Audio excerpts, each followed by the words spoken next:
two-time Olympic gold medalist, Right. Claressa Shields, and her journey to getting her first gold medal and growing up in Flint, Michigan with Jason Crutchfield, her coach, by her side, and all the different obstacles it took along the way to get there. Well, I know that some of the research we had available to us was the documentary T-Rex, which followed the journey of Claressa and Jason to the Olympics, which was a great tool to have because there are some scenes that are literally, frame for frame from the documentary. But for the most part, we also had them, the actual people, as resources. Claressa and Jason were available to us.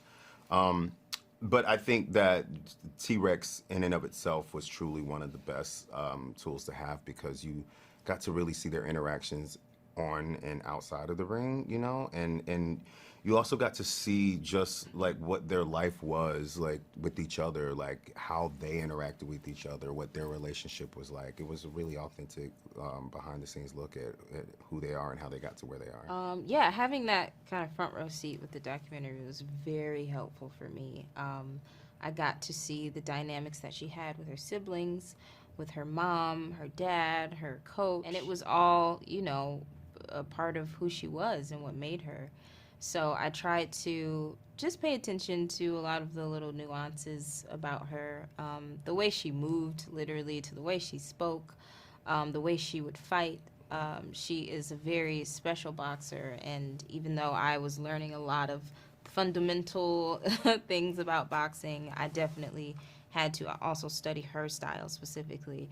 So yeah, I definitely tried to use as much footage that I had to my advantage. That was also footage on YouTube, and also her just having interviews and talking as Yeah. well online Yep. was really, really cool to use. But having the doc again was very, very special because we are playing them during that time. Hmm. So it was nice to be able to revert back to her 16, 17-year-old self.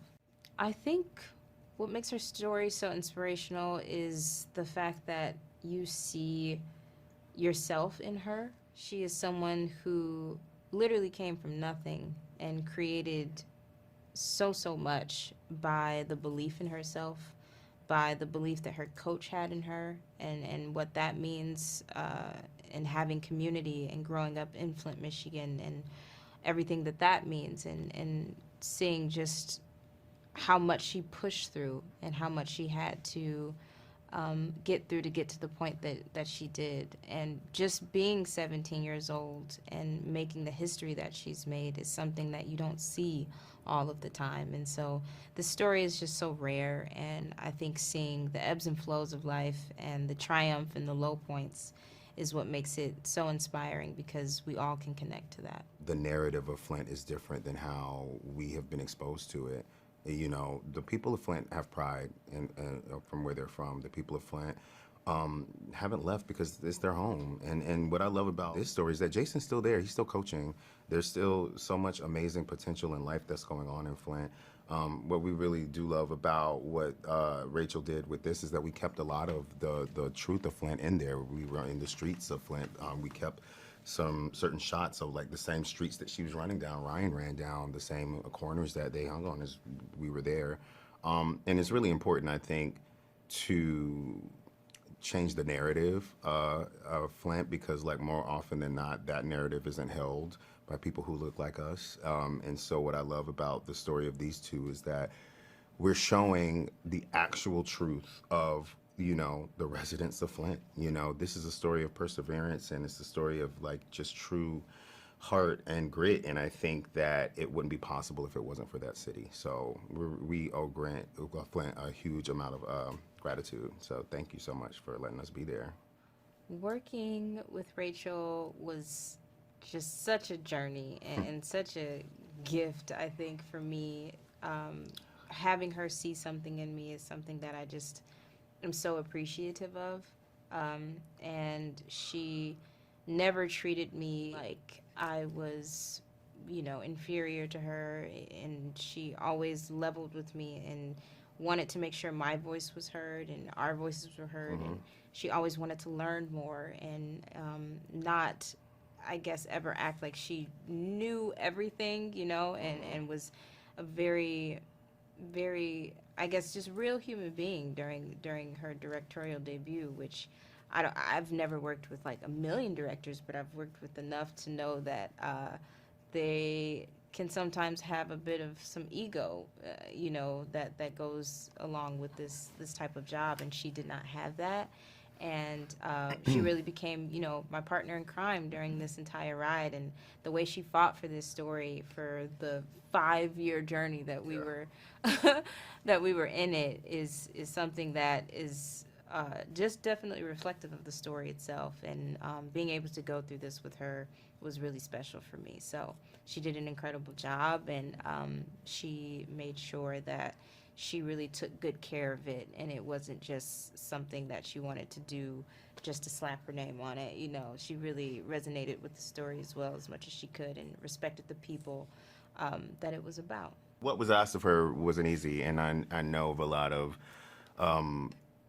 people who would have ran the other way, because not just getting into the shape and the intensity that it takes to train, the exact training that a 2-time Olympic gold medalist like boxer did. She stepped into that with ease, no matter how hard it was, but also to have to go on the journey emotionally of what Claressa's truth was, to unpack her home life, to unpack her relationships with her family, to unpack what it must have been like for her to come into her womanhood while also battling identity of what it means to be a female boxer, and not just a female boxer, but a black female boxer.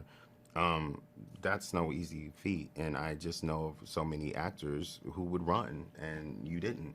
I mean, you ran because you had run all the time, but I really hope you understand that what you signed on to do is a testimony to who you are and the actress and actor you are, and it's incredible to watch it come to fruition. When you see it on screen, you're just like, wow, Ryan really did that, take after take, blow after blow, but also allowing herself to be as vulnerable as she did, because Claressa's life had many ups and downs, and thank God to Claressa for giving us permission to show those things. She made it very clear that, show the highs, but also show the lows as well. And I think Ryan dove right into it head first, so congratulations, man. I hope that they get excitement, as well as, seeing this inspiring story, and all of the deeper parts of it, and getting emotional and all of those things. But I hope that they also see it and understand how exciting women can be on screen, and how exciting women athletes are, and how, I guess, how they are moving and progressing so much, and hopefully this will just add on to that, and just shining a light more on how hard they have to work, and usually it's twice as hard, and understanding the history that she's made in particular is something that is very, very important and very special. But I think seeing it in the theaters, you really feel everything. So hopefully they walk away feeling all of the emotions in the wheel. A lesson in determination as well. A lesson Yeah. in determination and of hope. Because the relationship between Jason and Claressa is incredibly rare, but incredibly special as well. And hopefully when people watch this movie, they'll think about the people who saw something in them, or the people that they see something in, and that it inspires them to go and lead the charge, because no dream is too big, no matter where you're from, no matter who you are. It's in you, like that fire is inside all of us. And so there's a hope that when people leave this movie, there is an empowerment that is infectious, and that they will lead the charge to make sure that they spread it far and wide. It is very surreal to see my life depicted on the big screen. It's very interesting. It's very emotional. And I mean, I cry, I laugh, and it's one of those things that not many people in the world get to experience, so I'm happy about that. I have to say that the film is 98% real, 2% Hollywood. And I can honestly say that, like, a lot of movies I've seen, they add all these extra Hollywood theatrics and make the story be a little bit more extra than what things really were. And I have to say this story was spot on. And the 2% that they added, I mean, it added to the movie, but It's a very truthful story. The Fire Inside is about Claressa Shields, a young girl born and raised in Flint, Michigan, and boxing changed her life, and she went to the Olympics. She won the Olympics, not only once, but twice. And I think that throughout this, I think The Fire Inside shows that what it takes to be a champion, and just how having a no-quit attitude can really get you far in life. When I first heard that Ryan Destiny was going to play me, the first thought I had was, how? I watched her in Star, and I was like, this is a very sweet, nice girl. How's she going to do this? She's a singer. She's a singer and an actress. How's she going to do this? And so I was very skeptical. And I spoke with Rachel, and I said, Rachel, what's going on? And she's like, she's the best, Claressa. I'm telling you, she's the best. And I was like, and I trusted Rachel. I trusted Ryan. And I knew that Ryan was doing a great job when she called me and said, Claressa, girl, I've been training. I've been drinking my protein. I got back muscles. I got a six-pack. I said, okay. And she said, but I got one question. She said, I can't move today. I said, what's wrong? She was like, I'm just so sore. What do you do? I said, you rest. You take a hot bath. You get a massage. You ice your muscles. I said, relax a little bit and then get back to work. And when she called me and said that, I said, I think she's putting in the right amount of work because she feel like me. Rachel just kept me up to date. You know, we had COVID happen. We had the switching of coaches happen. It was so much that happened. Like, oh, if it was a new, you know, when Tyree Henry came in, she let me know about that. And I followed his Instagram, and I was just very intrigued. I'm like, okay.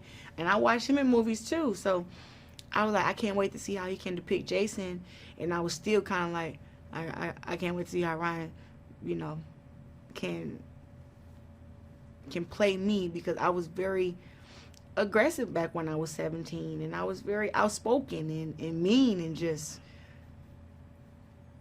hungry, you know. And I was like, I didn't get this nice and all this, you know, get all, you know, painted up and all cute and stuff till I got a little older. So I said, how's she gonna do that? And I was just really excited to see that she really just jumped inside of my character and did a great job. I hope everyone that watched The Fire Inside leaves inspired. Leave knowing that, hey, if I made it, you can make it too. You know, leave knowing that, hey, winning is important, but sometimes winning is just not enough. So you have to go back and regroup. That don't mean you give up. You know, I want people to leave knowing that, hey, if I made it, you can make it too. Look at all the things that I went through. I could have quit here. I could have quit there. I could have gave up there. But I didn't. I continued to just keep going. Sometimes I was running and it was going pretty good. And sometimes I got knocked back 20 steps. You know, it was a constant roller coaster. But I still finished at the top. And sometimes life is like that. I hope this movie encourages other young girls to take up boxing, other young boys to take up boxing. I hope it encourages everybody in the world to just be themselves. Be okay with being who they are, and don't let people doubt you and judge you and scare you away from your dreams. The Fire Inside is the true story of Claressa Shields, who's one of the best boxers, female boxers, but really just boxers of all time that you've likely never heard of. It's the story of the American dream versus the American reality, and of, you know, what happens when winning isn't enough.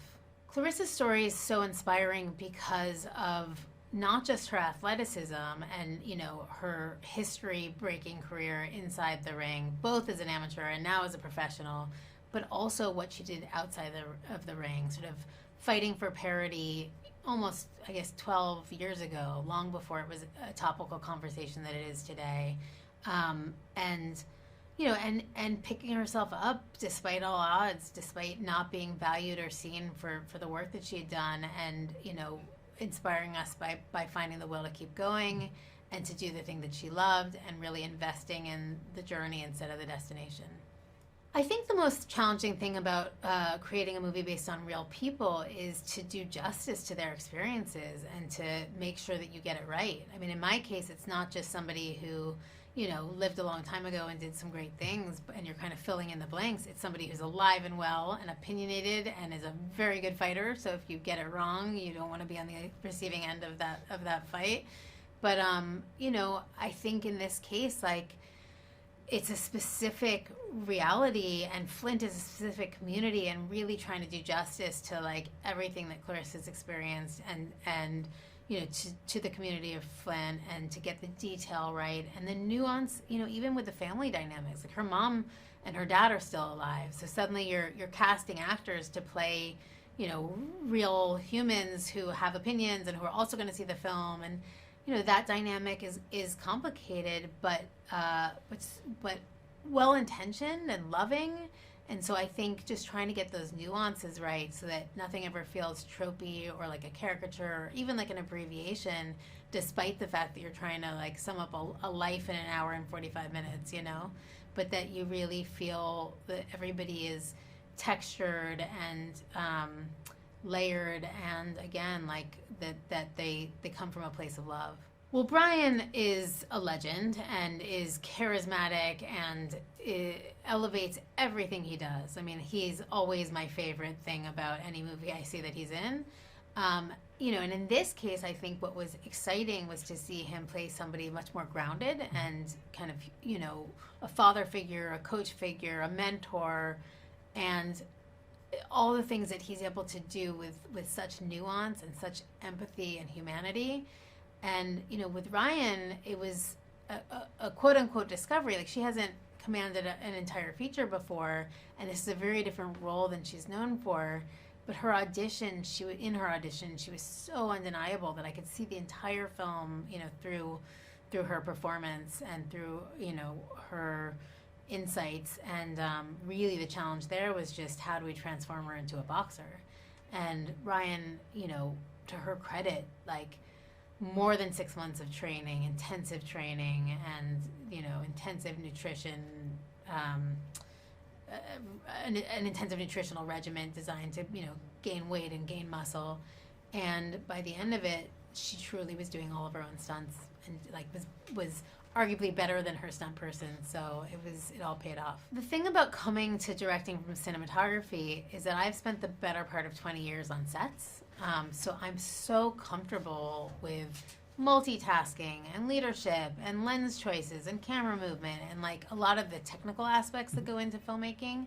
And it allows me to just focus on the performance. And, you know, everything else is so second nature that I felt like I could really give, you know, 90% of my energy to being present with my actors and building that chemistry together and making sure that, you know, we were getting the modulating some of the emotional nuances and things like that. And then I think also just knowing what works and what doesn't. Like, I think the years of shooting, I've really been able to learn by osmosis and sort of see what kind of sets I do my best work on, and try to build a set that is going to encourage my department heads to bring their best selves and to feel agency in the work that they do, and to keep it like supportive and playful. And, you know, I think people really, when you hire people that you appreciate and trust, it lets them sort of put their best feet forward. And you get to be a family at the end of it, which is really special. I mean, there's so many things that have been rewarding. I would say, you know, I believed in myself and in this project, and, you know, it's been a roller coaster ride, but to get to this, you know, to get to the end where we're getting a Christmas wide release, like, it's a fairy tale ending, and it feels very validating to have sort of taken that chance on myself. And I think Ryan feels the same way, right? Like, we put everything out there, and thankfully it's being so well received. And I think really the fact that now Clarissa's story will be out in the world in a real way is like, that's what it was all about. Flint is this incredibly special place that I fell in love with when I started doing, you know, the research on the ground for the film. And it's, it almost mirrors the story of the film itself. It's like the American dream versus the American reality, and the resilience of a community where, like, it's like every crack in the sidewalk has grass growing out of it in the most beautiful way. And the support that community, you know, coming together around Claressa. I mean, she's really like a homegrown hero, and it really takes a village in some ways. And I think, you know, Jason says it at the end, like, that one was for Flint. Now let's go get one for you. But it was so important to get the details right there too, and for Flint to be well represented. And to that end, I insisted on shooting Flint for Flint, which is like, you know, wherever we were going for the tax incentive, like we're shooting Flint for Flint. And so we went back, I think, 3 times to get all of the footage that we needed to really make sure that like the exteriors are Flint, the plates outside the driving scenes are Flint, like the B-roll is Flint. You know, you can't replicate that.